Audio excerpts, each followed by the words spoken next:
מסכים איתה. לא נפגעת, נכון? נו, אפשר לשיר את השיר הזה כבר. לא, אבל זה על משהו אחר! את לא באמת חייבת אותו, לא. Kisah kali ini menceritakan tentang anak gadis yang lagi puber, yang masih duduk di kelas 2 SMA, yang masih mencari jati dirinya dan terjerumus ke dunia enak-enak. Gimana kelanjutan kisahnya? Cus, langsung aja apa gua sapa dulu nih? Sapa dulu aja kali ya. Hai semuanya para penontonku yang paling imut, seksi, aduhai dan wow deh pokoknya. Apa kabar kalian semua? Kali ini aku akan ngebahas film lagi yang berjudul Broken Mirror yang dirilis tahun 2018. Langsung aja kita siapkan cemilan, pasang earphone, dan kita mulai cus. Kisah dimulai dengan diperlihatkannya seorang gadis bernama Ariela. Saat itu, ia sedang berpesta dengan teman-temannya. Dan dia khawatir karena waktu udah menunjukkan jam 1 pagi. Dia pun menuruni jalanan dan mencoba menghentikan mobil untuk mengantarkannya pulang. Dan di rumah terlihat ayahnya udah khawatir karena sampai dini hari Ariela belum juga pulang. Dia mencoba menelpon Ariela tapi gak aktif. Ariela pun akhirnya sampai di rumah dan sudah ditunggu oleh ayahnya. Dia menceritakan bahwa dia habis dari rumah temannya. Ayahnya gak percaya begitu aja. Ibunya pun diminta untuk memeriksa lemari pakaian Ariela.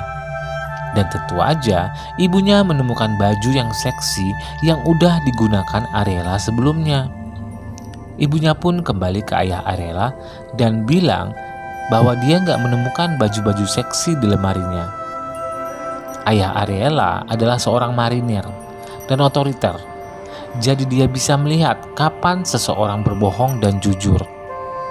Ariela pun dihukum untuk tidur di luar sampai jam 6 pagi. Tapi sebelumnya ayahnya merobek baju dan celana Ariela supaya terlihat seksi.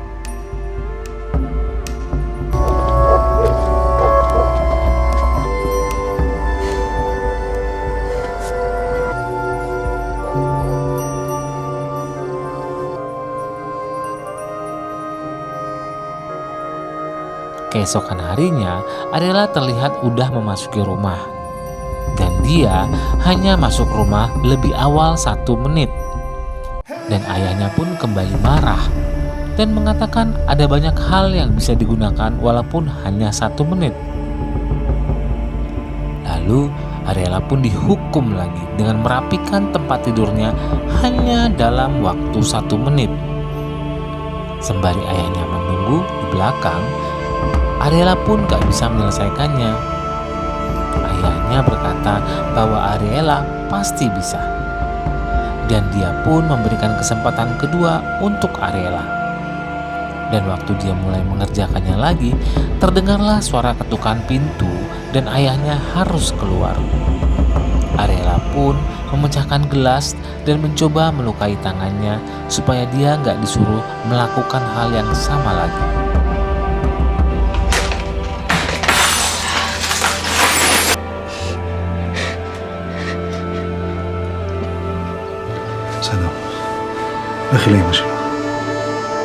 Keesokan harinya, Ariela, ibu dan adiknya berencana berlibur ke permandian. Di tengah jalan, Ariela bertanya ke ibunya, kenapa dia nggak diizinkan belajar mengendarai mobil? Sementara semua teman-temannya udah bisa bawa mobil. Ibunya pun bilang bahwa itu adalah keinginan ayahnya. Lalu ibunya juga bilang, nanti setelah pulang dari permandian, kau akan kupersilahkan belajar untuk mengendarai mobil. Sesampainya di permandian, mereka pun asik bermain air dan ketika pulang akhirnya Ariela diizinkan belajar mengendarai mobil.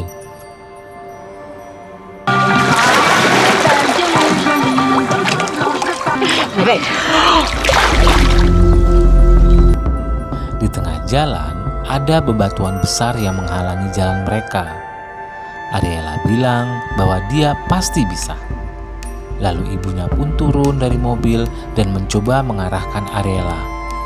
Tapi Ariela salah menginjak rem. Dan ternyata ia injak adalah gas dan menabrak ibunya. 今ごめん。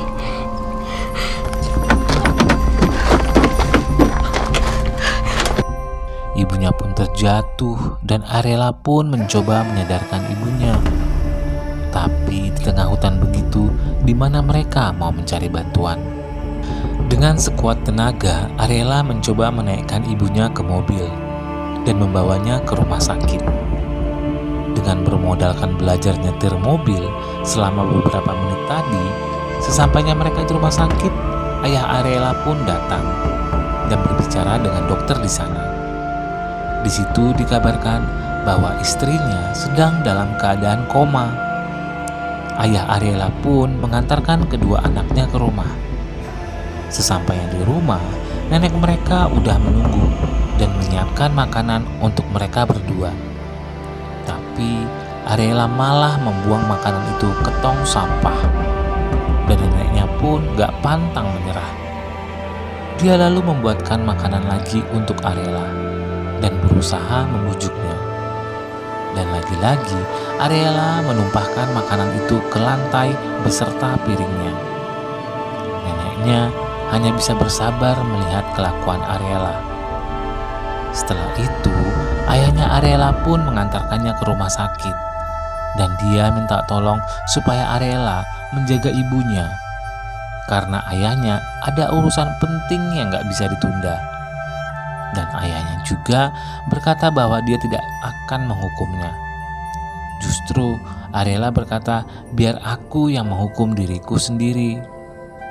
Sesampainya di rumah sakit, bukannya Arela menjaga ibunya, tapi dia malah merobek celana dan bajunya, seperti yang ayahnya lakukan kemarin, dan pergi ke jalan untuk memberhentikan mobil. Gak berapa lama kemudian, sebuah mobil yang berisikan 4 anak muda berhenti tepat di depan Arela dan menanyakan mau kemana dia. Selama di dalam mobil, mereka mengajak Arela untuk main tebak-tebakan. Dan yang gak bisa menjawab harus menanggalkan pakaiannya satu persatu. Dan seperti yang kita pikirkan, Arela pun kalah dan harus menanggalkan bajunya. Hampir aja payudara Arela diremas oleh pemuda yang di sebelahnya.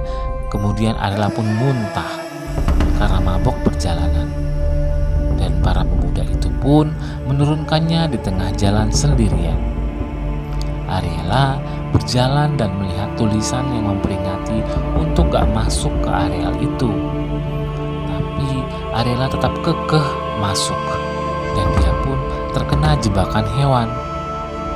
Untung aja hanya sepatunya yang terkena perangkap.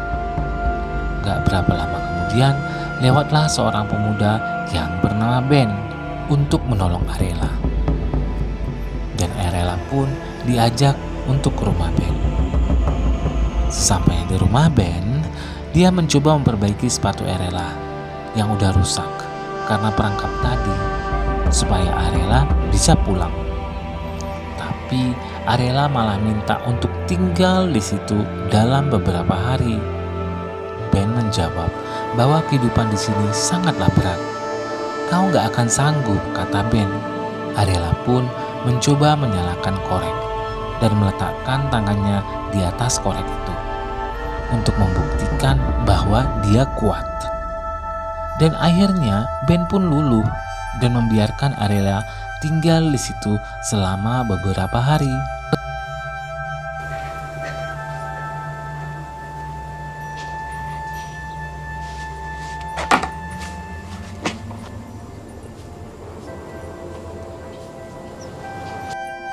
Keesokan harinya, Arela pun mencoba bekerja dengan cara memotong tanaman bunga.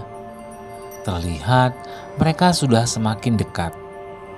Di malam harinya, Tom rekannya Ben sedang menghitung bunga yang akan dijual ke pasar di dalam lemari pendingin. Arela pun masuk dan menawarkan bantuan. Entah apa yang ada di pikirannya, dia pun menawarkan Tom untuk encip-encip. Awalnya Tom mau, tapi di tengah perjalanan menuju puncak, Tom marah ke Arela karena apa yang dia lakukan adalah salah. Ariela pun merasa bersalah dan mengunci dirinya dalam lemari pendingin itu. Ben mencoba memanggil dan membujuk Ariela, tapi dia tetap gak mau keluar. Tanili. Maya, Akhirnya Ben pun memaksa masuk ke dalam lemari pendingin itu dan menolong Ariela yang sudah kedinginan dan lemas. Tom lalu membawa Ariela ke rumahnya dan menghangatkan tubuhnya. Terlihat mereka semakin dekat. Di situ Ben menjelaskan bahwa ayahnya dulu adalah seorang marinir dan dia meninggal 20 tahun lalu ketika perang. Sewaktu perang, ayahnya terkena tembakan musuh dan sang komandan pun meninggalkannya begitu aja di medan perang karena takut mati. Dan sampai sekarang, komandan itu gak pernah berkunjung ke sini dan meminta maaf. Dan nama komandan itu adalah Gio. Di situ, Ariela seperti terpukul dan sedih. Keesokan harinya, Ariela pun mencoba pulang ke rumah dan memberhentikan mobil. Salah satu mobil berhenti dan mengajak Ariela untuk naik. Bukannya Ariela dibawa pulang, malah dia diajak ehem-ehem. Di rumah sakit, ayah Ariela terlihat marah karena nggak melihat anaknya di rumah sakit untuk membantu ibunya. Dan ayahnya menanyakan adiknya tentang keberadaan Ariela. Akhirnya dia pun segera menuju lokasi yang pernah Ariela kirimkan ke adiknya. Sebelum Ariela melakukan ehem-ehem, Ariela menelpon adiknya. Sambil ayahnya menyalakan pengeras suara memanggil anaknya. Dan pria yang melakukan ehem-ehem itu ke Ariela langsung melemparkannya keluar. Ariela langsung ditolong ayahnya dan meminta maaf atas selama ini yang dia udah lakukan. Dia udah terlalu keras mendidik anak.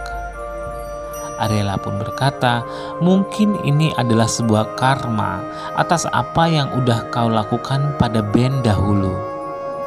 Ayahnya tercengang dan mereka pun saling meminta maaf.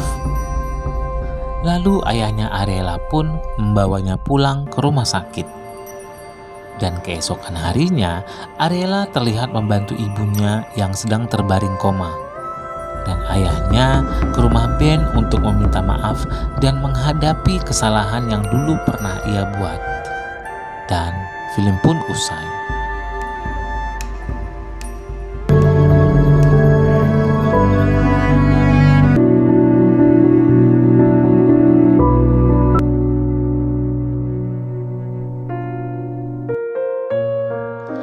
Mendidik anak di masa pertumbuhan remaja mereka sangatlah penting karena mereka memiliki jiwa yang sangat penasaran dengan hal-hal baru. Baiknya kita sebagai orang tua selalu ada di samping mereka untuk menjelaskan dan memberitahu mereka tentang hal-hal duniawi, bukan menghalangi ataupun melarang mereka. Semakin seorang anak itu dilarang, semakin brutal dan melawanlah dia. Cukup sampai di sini dulu ceritaku. Terima kasih yang sudah menonton. Aku harap kalian semua baik-baik saja karena aku tetap baik-baik saja. Sampai jumpa. Terima kasih sekali lagi. Have a nice day and bye-bye.